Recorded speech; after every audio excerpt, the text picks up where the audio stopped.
Good evening, Trinidad and Tobago. Welcome to another edition of Saturday Sports right here on NCBNTT Television, your number one online television station. We have an exclusive interview for you tonight, and we have none other than the latest football sensation in Trinidad and Tobago, young Dante Gilbert. It's a pleasure. Thank you, Welcome. man. Thank you. I appreciate it. Oh, it's really an honor to have you here with us at NCBN Studios to talk about your career and what you do now in football. But let's start with, for the viewers' sake, tell us a bit about who Mr. Gilbert is. Well, Dante Gilbert is a young, ambitious, professional football player. I mean, yeah, I play for PSV, 19 years old.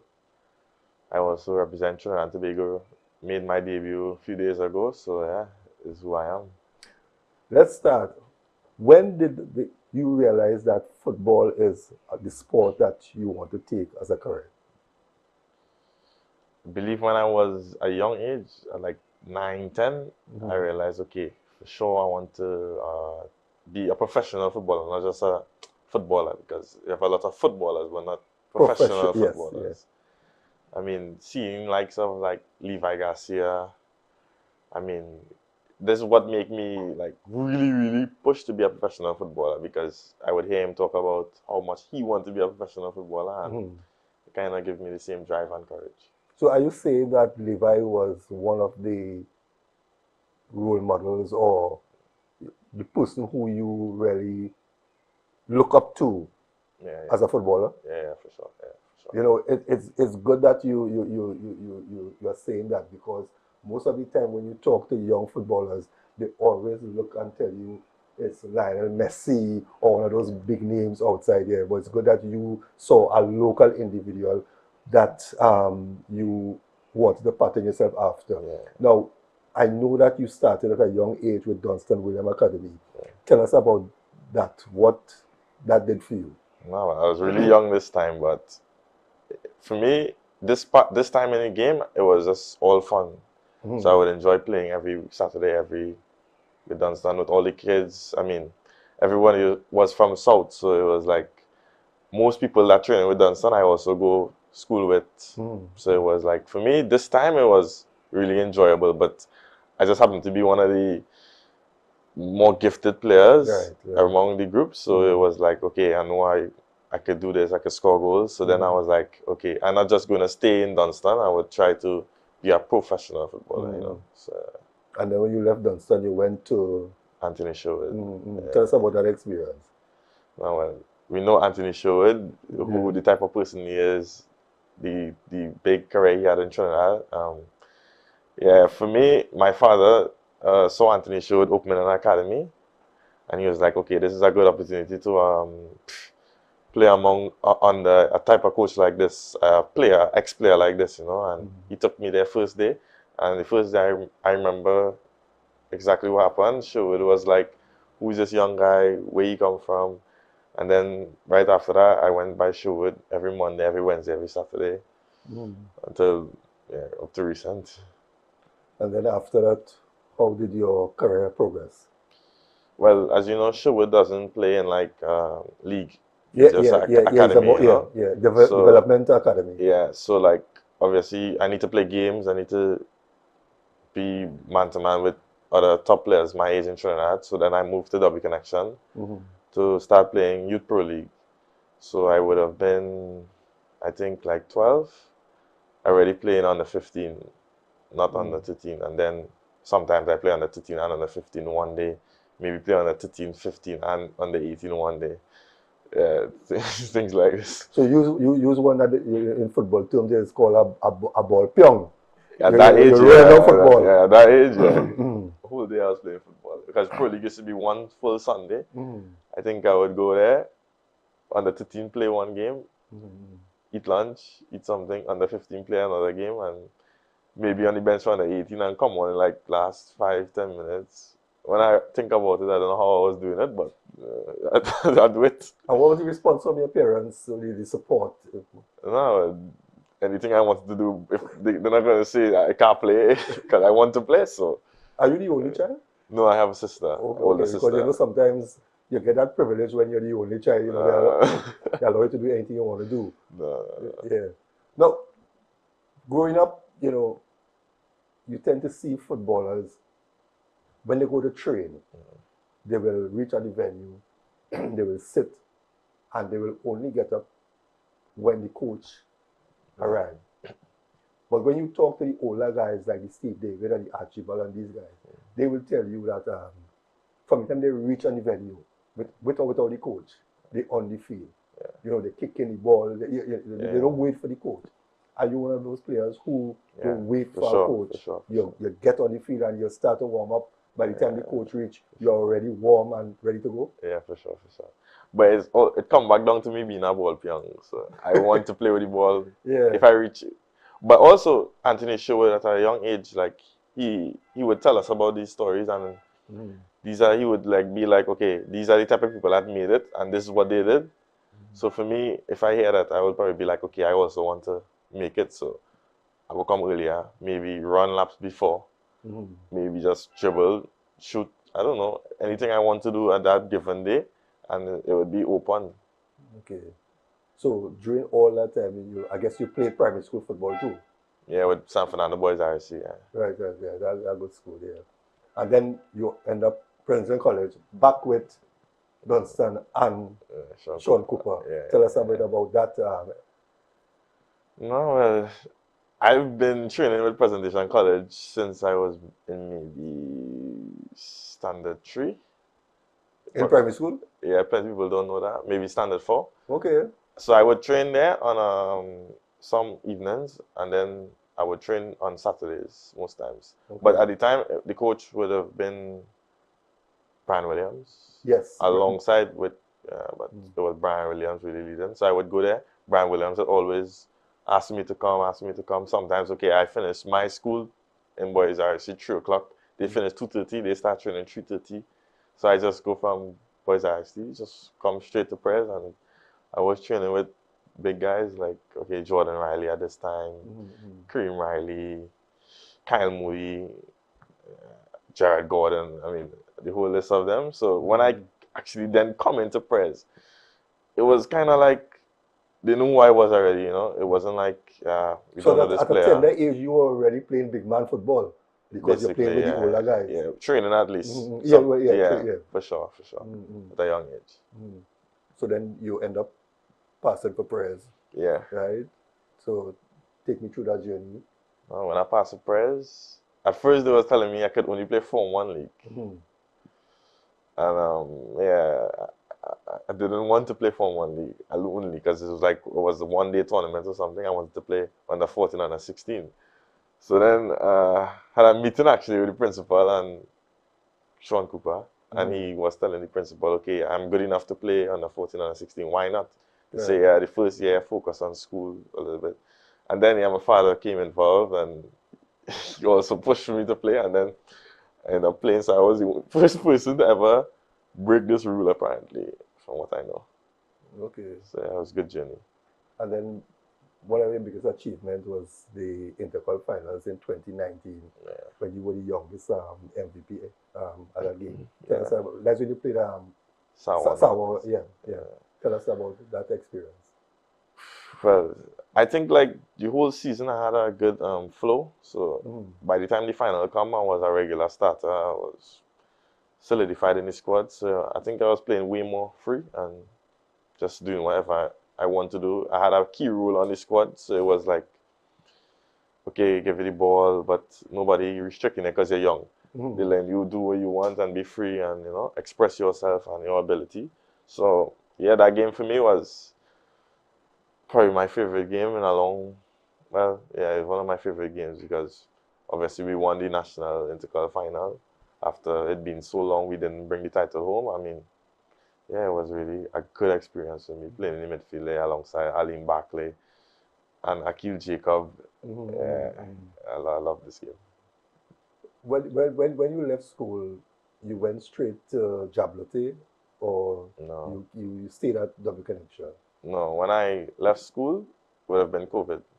Okay. So Trinidad was on lockdown. So I went to Spain in Okay. Malaga, and it was a 1 year academy. That's training. a trial. No, it was a training academy. Okay, okay. Tell me about that. Yeah, it was a 1 year training academy where I would go to school there, live there, play football there. But as you know, Trinidad wasn't open yet. Those other countries in Europe was kind of open because, I mean, they're a little more advanced than us. So yeah, they were open to play, just have to play with a mask. So I was in Spain playing while football was a no-go in Trinidad. Okay. So for me, this was a key time in, my career. Being able to play in this time, not playing for years, is kind of ridiculous. Yeah. So I got the opportunity to go to Spain, and yeah, I played for 1 full year there. How did you adjust coming from a country we consider a third world country, this type of football where we play here, going to Spain? What was the adjustment like? What are some of the adjustments you had to make in order to be at the same level with those guys? Yeah, actually, I would say most Trinidadians are more talented than a lot of guys we meet away. It's just blending the talent and the discipline and the work ethic to make a complete package, Because if we go out in any park, we might see some kids playing. It might have 2, 3 that could beat anybody. Yeah. But really and truly, away in a team, you might find one guy this gifted, which is most likely the international player when you really think about it. Most of the locals there, they would do simple things, but they would do the simple thing correct every time, 100%. Whereas a Trinidadian would do it good 3 times. 3 out of 10 they might do it good, It's like inconsistent, So I think for me, when I went there, it was really me finding my niche and finding, okay, this is what I really want to do. Believe in God, pray and, bring everything together and just work hard. So I work hard with the talent. Okay. What was the training like? How different was the training in Spain to what I know you're accustomed playing football whole day, but the training level in Spain, how do you compare the both? Just the intensity way higher.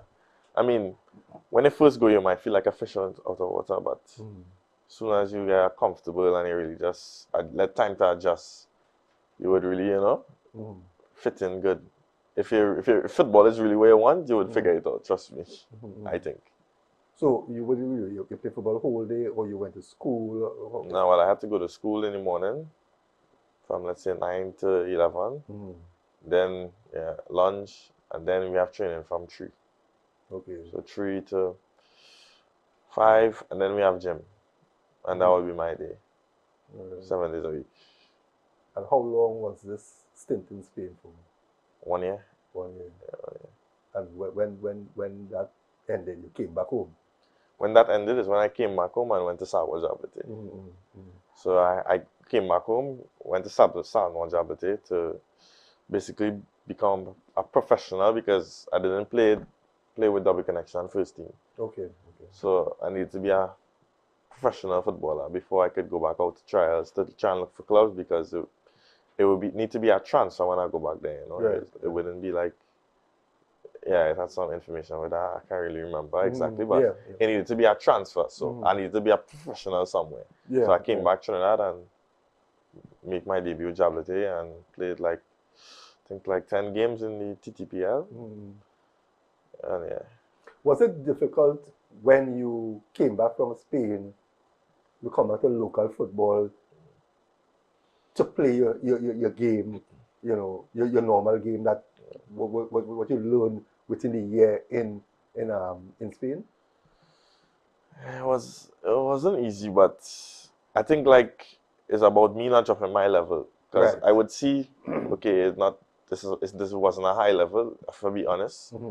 TTPL wasn't at an all-time high, and I was just thinking of the bigger goal, thinking of, okay, I'm going back to Europe, so I cannot slack off now and drop my level. So you always had that ambition to go to Europe? Yeah. No other place but Europe? Yeah, no other place. Why Europe? Top talents in Europe. Messi now playing in America when he retired. He never started in Europe. So I rather start Europe. If one day, okay, I go down to America, that so be it. But I want to start at the highest and aim for the highest I could reach. Yeah.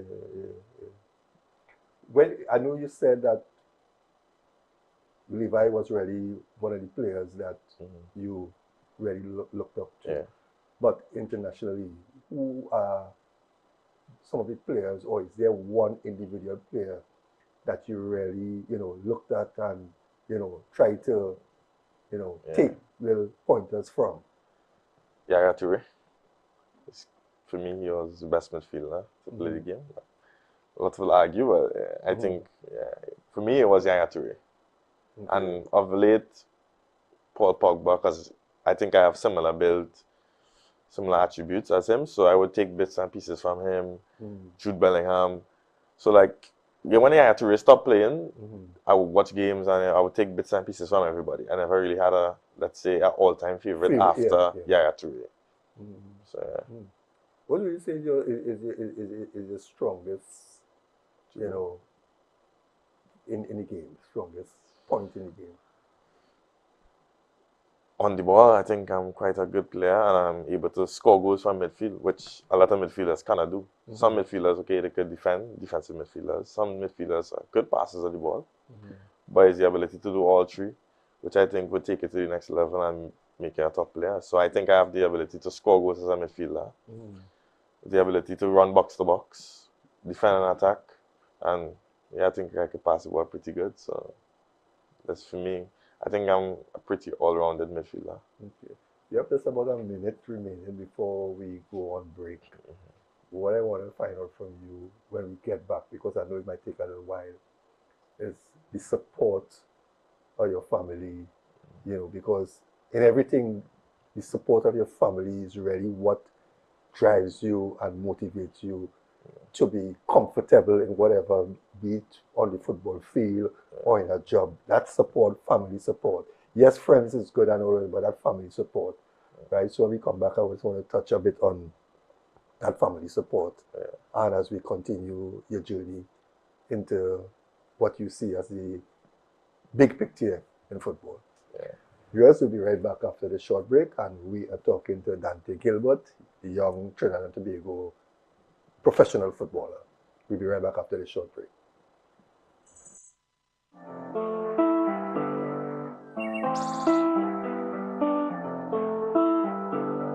Change Talk TV to the song, we better stay calm, be cool.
Trinbago Heritage, every Wednesday at 8 p.m. on NCBNTT Television Network.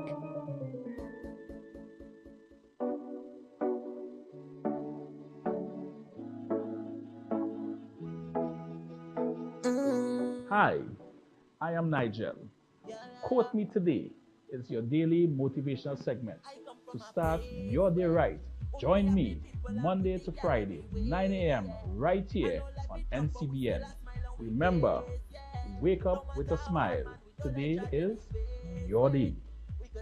That's why when we festin', we just bet God when we jammin', we just jam down when we drinking, man it's strong rum, eh. Pop a bottle right now when we festin', we just bet God when we jammin', we just jam down when we drinking, man it's strong rum, eh. Pop a bottle, push up your hand.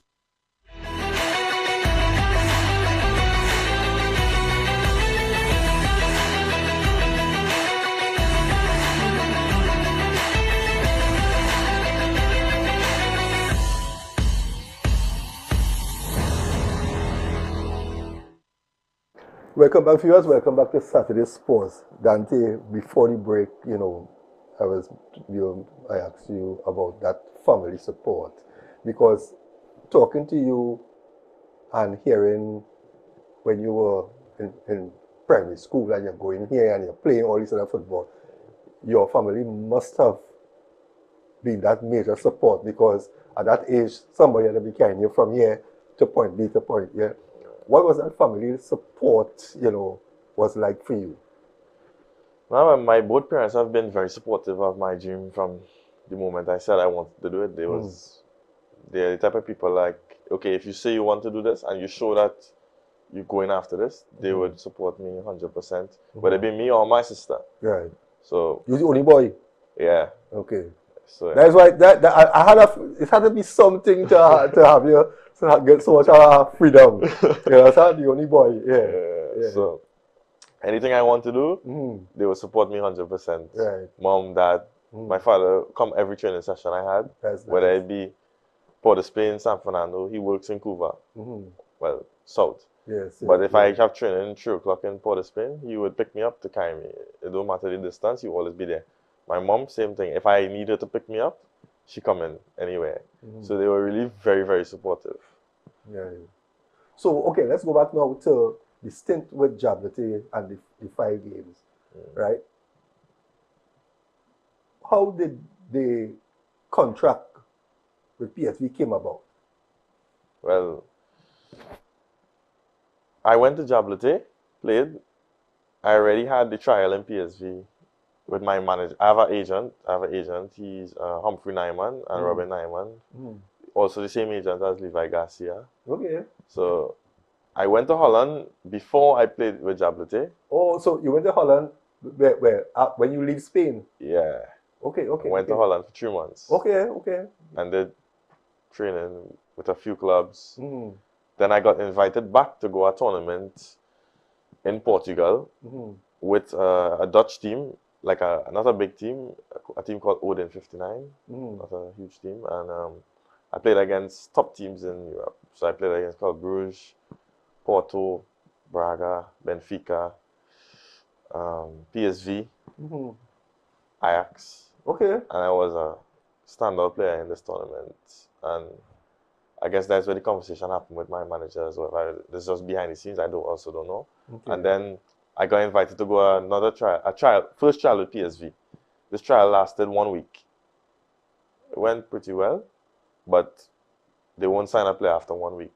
They want to see more. Okay. So then they wanted to see more, but not at this initial moment. They come back, let's say, 1 month after, and I went on trial for 3 weeks at this time. And that's where everything really took off, and they wanted to sign me at this point. Just had to work out some paperwork in Trinidad, so I had to come back here for a little. So when the news came about that you're going to be signed, what was that feeling like? The news came, but I kind of already had an idea. Okay. After the trial, if I be honest with you, I know I left a mark, like, okay, if you go somewhere and you do something, you feel like you have people looking, and I really felt like I leave a good mark when I left. And the conversation was already okay. It was really one person needed to say yes, and I would be signed to PSV, because, as you know, that's how big clubs operate. The coach could like her, this man, other guy could like her, but it's the boss need to like her. Yeah. So the boss need to say yes, and the boss wasn't present for the trainings. He was present for 1 game. Okay. So it is feel like, okay, you do all this training, you train good, but the game more important, basically. Yeah. But everything important, but the game is really is where they make that final. Yes or no. But yeah, so he said yes, but he didn't say yes at this moment. He said yes when I was back in Trinidad, because he also need to figure out paperwork. So he have his business to figure out on the business side, not just the football. Okay, they can like the footballer, but how we get in here? They need to figure out this. And I was in a tough situation in Trinidad with the contracts. Which contract with Jablete? With Connection, Jablete. Yeah. So it was a funny situation that needed to be handled delicately. So I had to go to Jablete to You know, you see, people doesn't know the little things that just goes on when you're looking for a professional contract, and you know everybody feels just you go and you play and you sign off and that's it. So plenty behind. There's plenty behind the scene, but your agent is the one who's responsible for handling all of that, so you don't have to take on. Right? At what age that was? What when I when they signed you? I was 18. It was 18. So your parents had to give approval and. No, I was already 18. Oh, you so I was legal to do. Okay. Big man. Yeah, do my own thing at this time. Yeah. So right, contract signed. Next move. I signed the contract. Let's say Friday night. PSG fly me to Netherlands Saturday morning. It happened quick. It was on deadline day.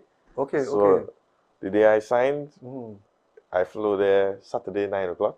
And it's flight to so you did not all that time to tell this one bye bye and that one bye bye. It was just quick movements. Contract signed. They sent the ticket right behind the contract. And I was in Netherlands, and then I had the announcement, I think the Monday. So I got there Sunday morning because it's a long flight. And then I got a little tour kind of about, and then Monday morning was the announcement where I go to the building and actually sign. I go to the Philips Stadium, sign the contract again, and then when they have you display your jersey. Yeah, everything like that.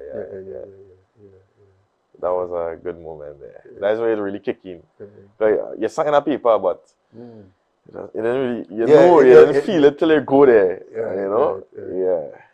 Okay. Now you reach across the contract signed and everything. Yes, you was in Spain and you went on trial, but there's the real deal now. Contract signed. What was that like? How you gotta adapt quickly now? Because here's make or break, right? Because your contract signed now, so performance is what matters now, right? So tell me about after the contract signed now, when you get on, there's already your team, right? Young PSG, right? The 23 and they, I guess they have a league. Yeah, we play in the second division in the Netherlands. Right. So when was your first game? You know, you had to sit on the bench for how much games? Yeah. At first, I couldn't play until I get my work permit, actually. So I was there just training for like 2 weeks until the work permit sort out, because everything has taken a little while, especially coming from Trinidad. And it had a lot more documents to sort out. So then I was just training there, getting top fit, because at the time I was fit, but not PSG fit. You could be Trinidad fit, but Trinidad fit is a different fitness. Different fitness. So I was getting top fit, and by the time I was ready to play, the first game, I think I came in on the 60th minute. The first game was actually in England, but this wasn't like the league debut. It was just to play. So it was in the Premier League International Cup. Came in. For me, it was just about wearing the jersey for the first time. I was just excited, full of emotions. Get 2 shots off. It's just so full of emotions. It was a fun memory. To get your foot wet. Get your feet wet.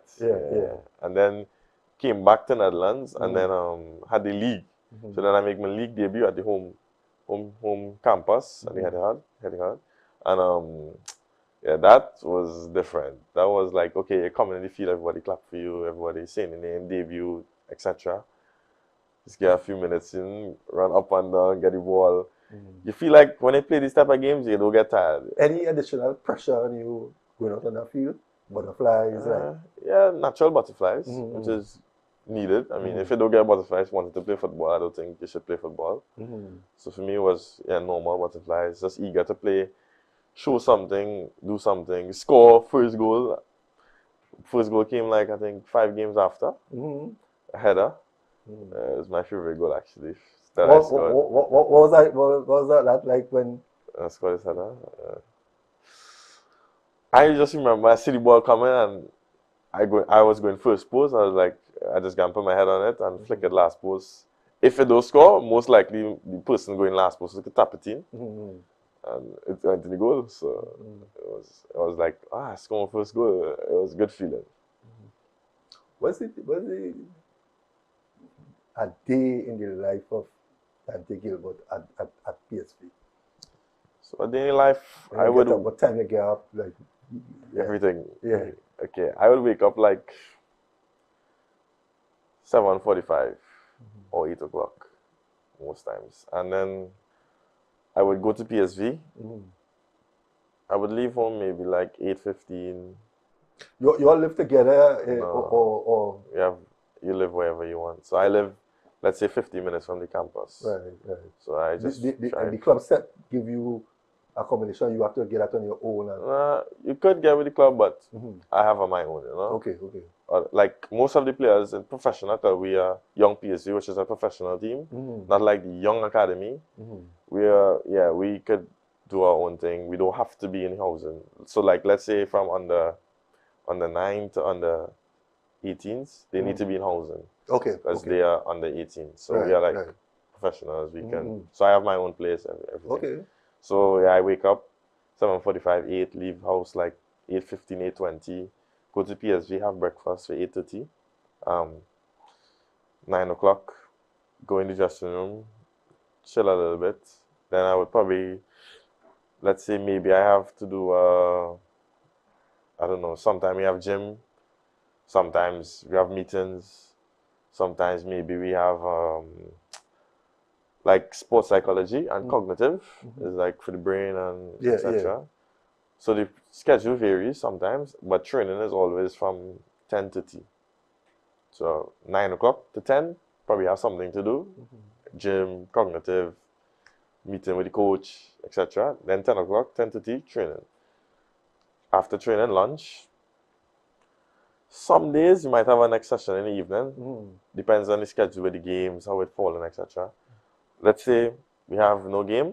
This is on Monday. The game is all the way Friday. We will train again in the afternoon. Probably be more specific. So like each line will go with a specific coach. So defenders, defending coach, midfielders, forwards. So we do like more position specific drills, whether it be midfielders passing to the forwards and the forwards finish, vice versa, defenders breaking in lines to the midfielders, things like this. And then we would probably finish like 4. I would normally go in, get a massage or something, because that's a long day, 2 sessions, and then I go back home and have dinner and chill, play PlayStation with friends, and then go and sleep. That's my day. You know, at 18 you signed this contract, but you were in Holland and Spain before. So at a young age, you were already traveling on your own. Now at 18 years, you are a young professional footballer, living on your own, having to take care of yourself on your own. How did you prepare yourself for that? Well, preparation starts at home. I mean, my mom always had me independent to do certain things on my own. So I knew a lot. And then when I went to Spain, I had to... This was really when I figured it out, when I went to Spain, because I was alone for 1 year.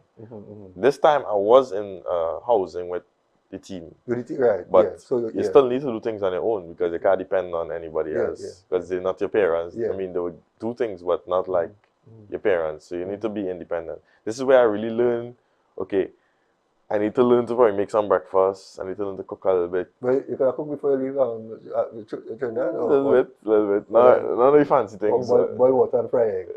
Fry eggs. Make pancakes. Yeah. But then when I went to Spain, I had to really learn to cook, because the food is not the same, I can tell you that. Right. So you need to learn a few tricks, and well, luckily we live in a time where you could just pick up the phone and call. So I'll call mommy, FaceTime. How to stew chicken. Yeah, how I stew chicken. I mean, I didn't stew it yet, but how to make noodles. Yeah. Simple things. But then, okay, I was at this age when I was in Spain, I was 16, 17. Okay. 16, 17, 1 year. I was young then.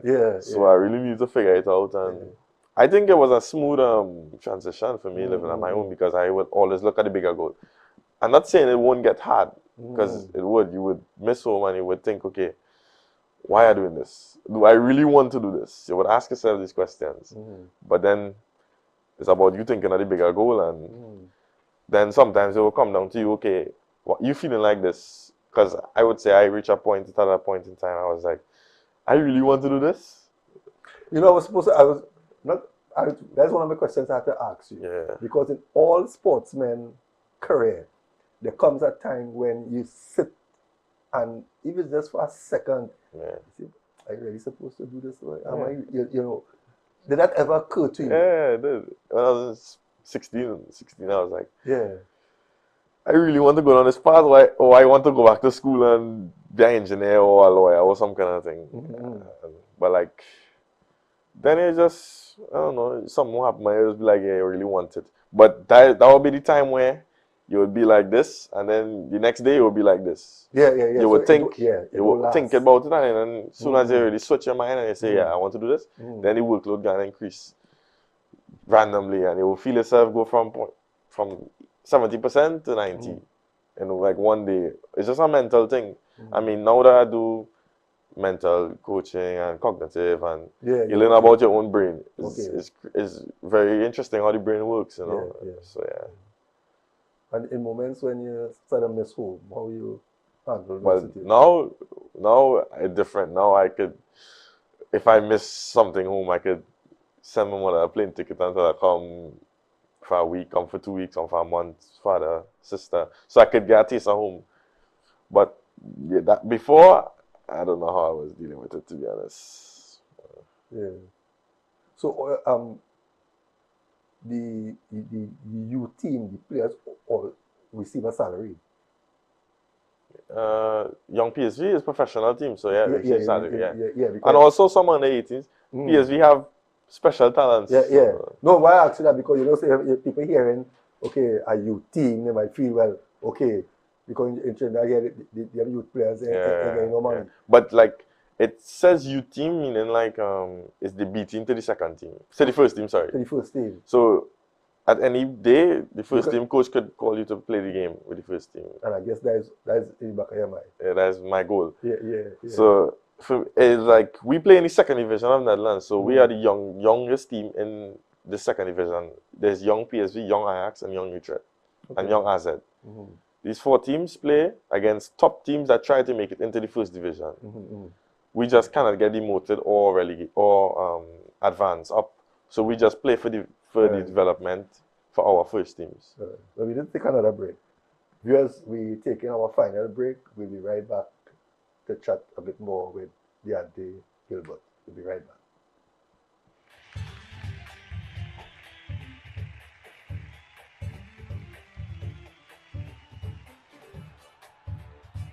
I'm Steve David, and I'm your host. Today I talk football as usual, and I have with me Linda Bramble, welcome to the set. Michael Raguna, welcome to the set. Instead George Jefferson, George Anthony Clark, welcome to the set. That's Dwight Delion. The president of the SSFL, Mariri Gonzalez. Mariri, welcome to the set. Leroy Delion, welcome to the set, Leroy. Thank you very much. Thank you for tuning in every Tuesday night, and NCBNTT, thanks for the opportunity. Hi, I am Nigel Coutier. Hi, I'm Jemima Joseph. And I'm Jovan Paulette. We are coming to a community near you. We're going to speak community talk. We want to hear your issues, your concerns, or what will improve your community. Look out for us. We'll be coming soon, Nigel and myself, to your community to hear in whatever way we can do to improve your environment, be it employment, infrastructure, anything to improve your living as well as our home. Catch us on NCBNTT television for Community Talk.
Welcome back, viewers. Welcome back to Saturday Sports. Dante, all that's happening here now is good. But I know that you always had that mindset to get a call up for the national team, that senior national team. And people have been calling for you, for a while.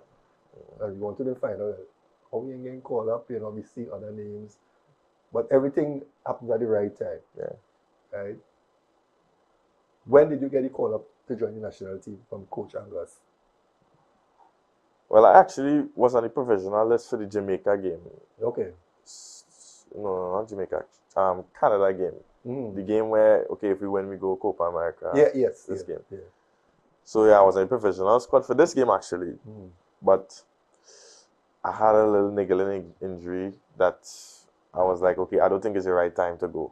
Because I was playing in PSV, but I was feeling a little small minor, injury. Not cutting you, but when you abroad with your club, once you have an injury, they determines if you come to play for your country or if you stay? Yeah, basically. Okay. If they think like... Because they are your employers, eh? Yeah. They have control. They could... Because TTFA sends a request to them to ask if the player is available. And they could refuse? Yeah, they could. Okay. If they see fit. But most times they want players to go represent the country. They know how much it means to them. So they know it's an emotional thing. So they don't say no randomly. Because I had meeting with them when the invitation came in, etc. They say, okay, you have this injury. We don't think it's smart for you to go right now. Rest a little bit because this is also an international window. So PSV also has a break this time. So let's say the game is a Wednesday, we have the full week off maybe. Okay. But they choose to let me do extra rehab for this week instead of traveling because I need to fly 10 hours to wherever, then fly back. This is also a lot of strain on your legs. So they just said, okay, you rest. And so, But then I received the call up to come play the World Cup qualifiers. Yeah. For the Grenada game as well? Or? Yeah, the Grenada game. The full camp. And for this, I was excited for because this is the start of a World Cup dream that I think we have a good chance to qualify as this is our region and etc.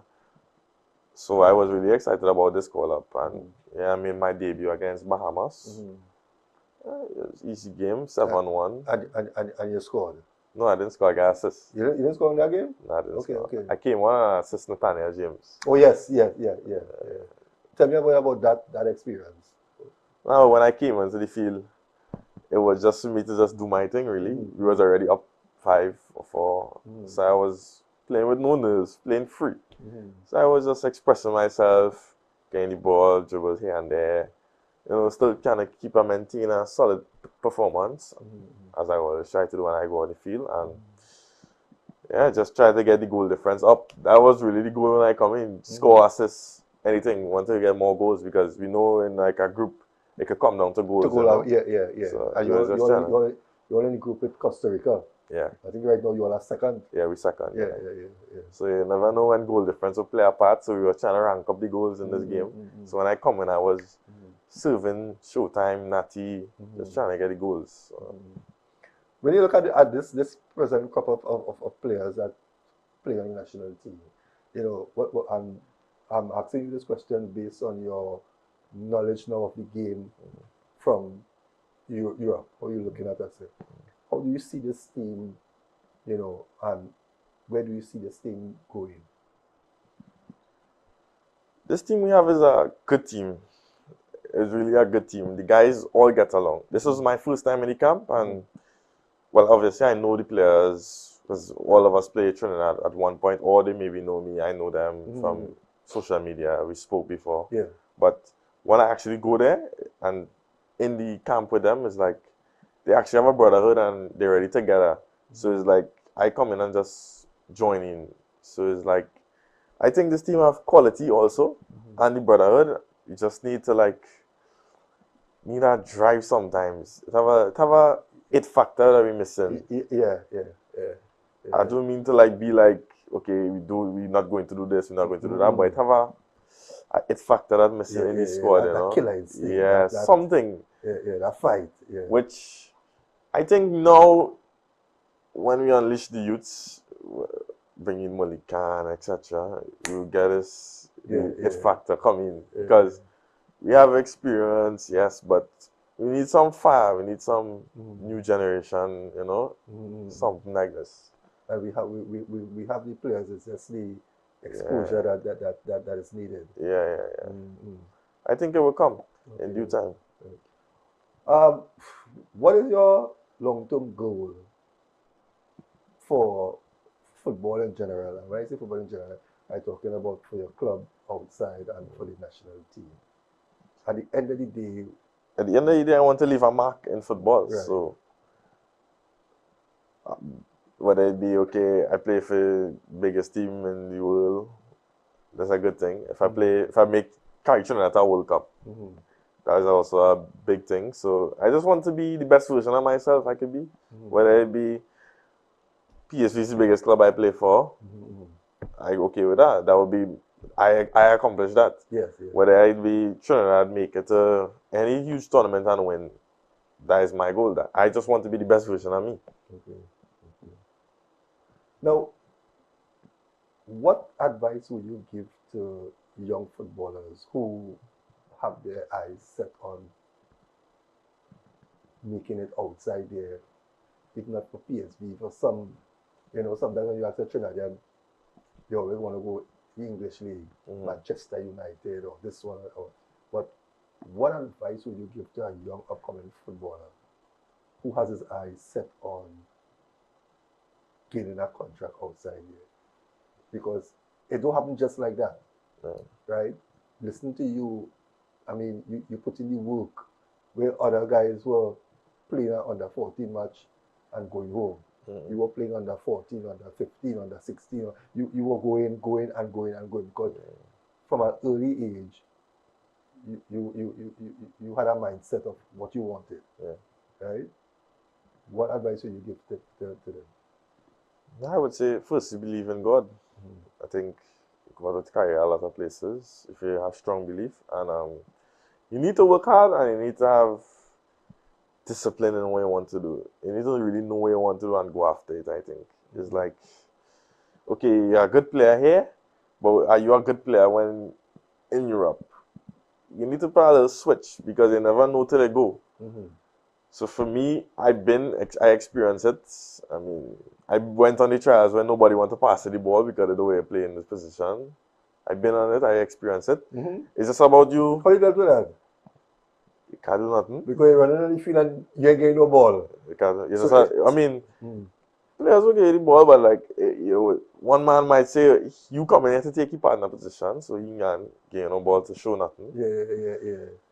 Really, actually, but whether you like it or not, the coaches seeing this too, maybe, because when you have a training, 7, 8, 9, 10 coaches around here, so somebody might see, but it's about your reaction and probably if you don't get the ball in this space, move. The coach is watching movement. If you see a move in the next pocket, you ain't get the ball. So be it. But you just had it's a mental game. You just had to keep on it and just can't let it bother you. Because people always try to, throw you off when they tell you something you don't want to hear. Do actions like what I just talked about. You just had to think of the bigger picture. Can't let these small things really affect you because, like say I react to this. You don't give me the ball, I cross your John or something. That is a no-go for them. They don't want a player like that. So it's about how you react at the end of the day. But back to like giving advice to youth players, just really believe in God and go after your dreams, and I think that will carry you very far, honestly. Once you believe in yourself, you could take it very far. How did you get the agent, and how did you know that was the right agent for you? Because I guess to go outside, agent is important. You must have an agent. How did you acquire your agent, and how did you know at that tender age, that this agent is? Well, my agent have people that work for him in Trinidad. Okay. And as you know, Levi Garcia was with my agent before okay. me. So right. Okay. So he saw me kind of through Levi at a young age, training with Anthony Sherwood and Levi. So he already see this young player button heads with Levi and trainings and things. This time Levi preparing to go to AZ Alkmaar. And then, okay, I took a little longer. He had his person in Trinidad called Dion Sosa who works. Yeah. And, you know, looks at the players. So I think this time I was at the national team, national under 15 or something. And you're looking at me. And after this tournament is when they wanted to sign me to one of their players. So I guess the first thing a youth has to do is to make sure you have the right agent. You know, somebody who will look after your best interests and not their really interests. important. Yeah, this is important. You understand? Because sometimes you find the agents, we look after our interests because that's where you're getting the money. The money. Yeah, and one thing I hear a lot of people I know talking about that they pay an agent. This is not supposed to happen. Tell us what's supposed to be. The agent is supposed to invest in you. So if the agent see you as a talent, he will invest in you because he will get reward in the end, regardless. Whether it be when you sign a contract, you get a percentage. But you're not supposed to pay an agent in advance. I know people personally tell me that they pay in the agent how much ever fee per month. I was like, this is not supposed to happen, you know. So yeah, that happened a lot in Trinidad as we speak. From what I know, from what I heard. So yeah, you're not supposed to do that. Well, how or where can a young footballer go to acquire this kind of knowledge? Because okay, I pay an agent, the agent to pay him. But is there somewhere that you can get this information to know that you're not supposed to pay your agent's supposed to invest in you? And really and truly, I don't know. I just live and learn and live and experience. When I tell my managers about certain things, they'll be like, yeah, that's not supposed to happen or it's unethical. So like, if the agent sees something in you, he will invest in you because he know, okay, in the long run, he will get it back. It's not supposed to be like, it's like if you pay in this agent, it's like, I pay in you because I don't really trust you yet. You give me your money. If you fail, I still make some some money over here already, you know? So I know how it's supposed to run. Before we end, what's the most disappointing moment in your career so far? In the first season of PSV, I get a quad tear. After the first game when I scored the goal, the training after I tear my quad, training with the first team. So I scored the goal, get advanced to train with the first team, tear my quadricep. I was out for six months. How you handle that? It was a mental thing. I was depressed, I think, for like a few days. And then I just get back up and I was thinking, okay, come back stronger. So yeah, that was my most disappointing moment thus far. Hope it don't get any worse. Your most memorable signing for PSV? Yeah. That's the most memorable thing. I think I did something nobody else in Trinidad has done. I mean, signing for PSV at 18. It's not, I don't want to teach more, but it's not really normal coming from Trinidad. At that age, not really normal. It doesn't happen every day. The other person that signed for a big club from the Caribbean is Whisper from Jamaica. Yes. So I think it's not just in Trinidad, it's like Caribbean, because we don't really have, the resources as they have in America or Europe.